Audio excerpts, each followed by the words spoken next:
If you'd been tracking your net worth every Sunday, watching it crawl up by a few $100s and wondering why it moves so slowly, I want to show you the one number that actually predicts when you can stop working. It is not your salary. It is not your 401k balance. And your financial advisor has almost certainly never asked you to calculate it. And the reason they have not asked is more interesting than the number itself. Here's the strange thing I want to open with. A teacher making $78,000 a year can retire more than a decade before a tech product manager making $185,000.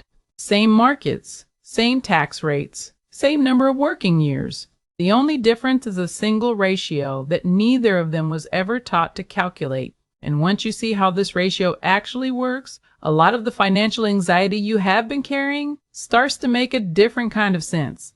Let's start with the number everyone tracks and why it's the wrong one. Most people measure their financial life by 3 metrics: income, spending, net worth. Every budgeting app, every year-end review, every conversation with an advisor revolves around these 3, and they feel complete. What comes in?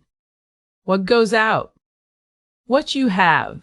But none of them answer the actual question. How fast are you moving? Income tells you the size of your engine. Spending tells you how much fuel you burn. Net worth tells you how far you have already traveled. None of them tell you your speed. And speed is what determines arrival time. The number that measures speed is your savings rate.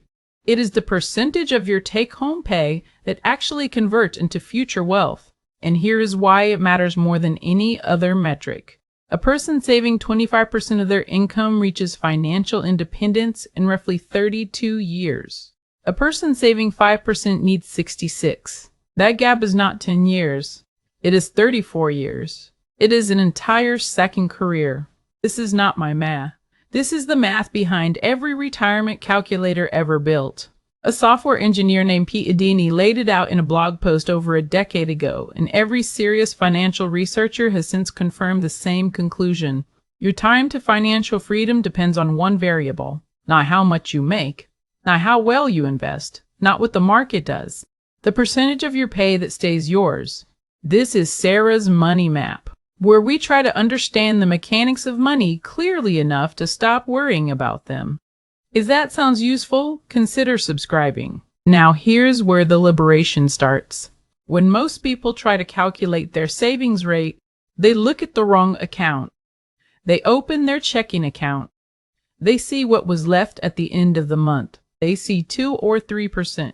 They panic. They decide they are terrible at saving. They commit to try harder next month. And they fail because they were measuring the wrong thing all along. Your actual savings rate is almost always higher than what shows up in your checking account, sometimes much higher. And the reason is that most wealth building happens in places you cannot see from your main bank account. It happens in layers, invisible layers. Let me show you what I mean. Meet Daniel. Daniel is 36. He works as a product manager in tech, makes $185,000 a year, owns a modest home in a decent school district. Daniel feels broke. He opens his budgeting app every Sunday and sees maybe $200 surplus in his checking account at the end of the month. He tells his wife, "At this rate, we will never retire." But Daniel is wrong about his own life. Let me walk you through what is actually happening to his money. Layer 1. Daniel contributes 6% of his paycheck to his 401k. That is $11,100 a year. He never sees it. It disappears before his paycheck hits the bank. But it is his. Layer 2. His employer matches 4%.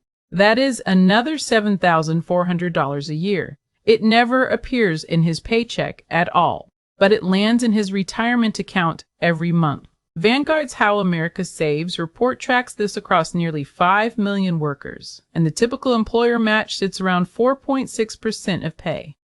Invisible money. Real wealth. Layer 3. Social Security deductions. Daniel sees 6.2% vanish from his paycheck and writes it off as a tax. But the government's own framing treats it as forced retirement savings. That is another $10,500 a year funding a future income stream he will actually receive. Layer 4. Daniel pays a mortgage. Part of that payment is interest, which is gone. but part of it is principal.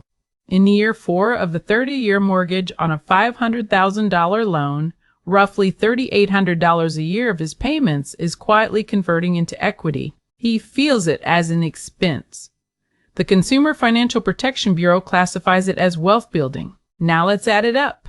$11,100 plus $7,400 plus $10,500 plus $3,800 against a take-home of roughly $125,000. Daniel's actual savings rate is 26%. 26, not 2, not 3, 26. And at 26%, he is on track to reach financial independence in roughly 30 years. He has been beating himself up for being bad with money, but the math says he is on track. The problem is not his discipline. The problem is that every layer of his wealth building is hidden from the dashboard he checks. Now let's look at Maya. Maya teaches 7th grade. She makes $78,000 a year. Take home is about $61,000 after taxes and benefits. She rents a small apartment because she lives in a city she cannot afford to buy in. By income, Maya makes less than half of what Daniel makes. By net worth, she is further behind. On paper, she is losing. But let's calculate her actual savings rate. 10% of her gross to the 403B plan. That is $7,800 a year. Her district matches 5%. Another $3,900. Social Security, $4,800. She does not own a home, so there is no principal layer. $16,500 of wealth building. A good $61,000 of take-home. Her savings rate is 27%. Maya is slightly ahead of Daniel on a lower income. Renting, teaching 7th grade. She is going to reach financial independence at roughly the same time he does, maybe a year or two earlier, because her rate is slightly higher. This is the part financial advisors do not show you. Not because they are malicious. Most advisors are compensated on assets under management. They earn a percentage of the money in your brokerage account. Their incentive is to help you move more money into the brokerage account. That is where their fee comes from. But your employer match, your mortgage principal, your Social Security contribution, these do not sit in a brokerage account. They do not generate a fee, so they do not get counted. Not because they do not matter, because counting them does not help the advisor's business model. That means the number that actually predicts your financial freedom is the one their compensation structure makes them least likely to calculate for you. Let me put this on a graph, and this is the image I want you to hold on to. Picture 2 lines starting at year 0. The first line belongs to Priya. She makes $80,000 a year and saves 25% of it. The second line belongs to James. He makes $200,000 a year and saves 8%. For the first 5 years, James's wealth line sits comfortably above Priya's. He earns more. He contributes more in raw dollars. He should win. But watch year 10. Priya's line has a steeper slope. Her savings rate is compounding faster against her smaller lifestyle. Her finish line is closer because she does not need as much to retire. By year 15, the two lines cross. By year 20, Priya's line pulls away. By year 25, Priya is done working. James is 58, still sending 8% into his 401k, still wondering why he feels broke despite making 2.5 times what Priya ever did. The diverging lines are the story. Income sets the starting height, savings rate sets the slope, and slope wins over time. It always wins. Now you might be thinking, Sarah, this sounds great, but what about lifestyle? What about the fact that Daniel has a mortgage and Maya rents? That is a fair objection. The comparison breaks down if lifestyle inflation eats every dollar of the gap. Here's what the data actually shows. The Bureau of Labor Statistics tracks household spending every year, and the pattern is clear. Top quintile households do not just spend more in raw dollars.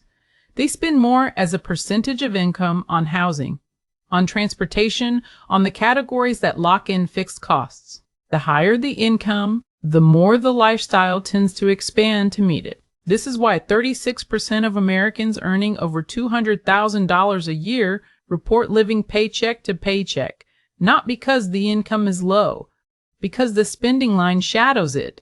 Priya wins not because she is disciplined in some mystical way. She wins because her finish line is closer. Lower spending means lower retirement target means earlier arrival. This is why a 25% savings rate on a smaller income often beats an 8% rate on a larger one. The math is ruthless about this. Okay, so here's the protocol.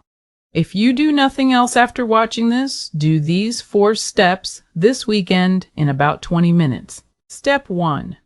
Pull out your last 3 pay stubs. Find every line that represents money moving toward your future. 401k contribution, 401k contribution, HSA contribution, employer match, Social Security. These are your invisible savings layers. Add them up as a monthly number. Step 2. If you own a home, find your latest mortgage statement. Look for the principal portion of your payment, not the total payment, just the principal. Multiply it by 12. That is your annual equity contribution. It counts. Step 3. Look at your taxable brokerage or any direct savings transfers you make after the paycheck hits your account. Most people have less of this than they think. That is fine. It gets counted last, not first. Step 4. Add those 3 numbers together. Divide by your take-home pay. That is your real savings rate, not the number your app shows, the real one. For most people who are employed, own a home, contribute to a retirement plan, and pay Social Security, this number lands somewhere between 15 and 25%, higher than they ever thought, lower than the FIRE movement would demand, but in the zone where financial independence is a question of decades, not centuries. And here is what the number actually means. A 20% savings rate puts you on a 37-year path to financial freedom from a net worth of 0. If you started at 25, you are done at 62, not 65, not 70, 62. A 25% rate cuts that to 32 years. 30% cuts it to 28. Every point you add shortens the path meaningfully. Every point you lose extends it. This is not a countdown toward a number. It is a speedometer, and the speedometer tells you something your income never can. Your income tells you what your life costs in dollars. Your savings rate tells you what it costs in years. That is the reframe I want to leave you with. Most of us have been measuring our financial lives in the wrong unit. We have been counting dollars. The unit that actually matters is time. Every percentage point of savings rate you add buys back months, sometimes years of your own life. That is not a number your advisor is going to put on a PowerPoint slide. That is a number you have to calculate yourself. But once you calculate it, you cannot unknow it. You start looking at the next raise differently. You start looking at the next lifestyle upgrade differently, not because you are depriving yourself, because you finally know the exchange rate. You know what a bigger apartment actually costs in working years. You know what the reliable used car saves you in months of freedom. The math stops being abstract. It becomes the most personal number you have. So this weekend, run the calculation. Pull the pay stub, pull the mortgage statement, add the 4 layers, divide by take home. Write the number down. Put it on a sticky note on your monitor. And then, a year from now, run it again. The delta between those 2 numbers is the only financial performance review that actually matters. In the comments, tell me what you thought your savings rate was before watching this and what it turned out to be when you calculated it properly. I read every one of them because the gap between perception and reality on this particular number is the most interesting data point in personal finance. If this was useful, subscribe. We're going to keep mapping the numbers that actually matter instead of the ones that fill dashboards. I'm Sarah. I'll see you in the next one. For educational and entertainment purposes only, not financial advice. Investing involves risk. This video may use AI-assisted voice or visuals, but it is still personally reviewed and edited by me, Sarah.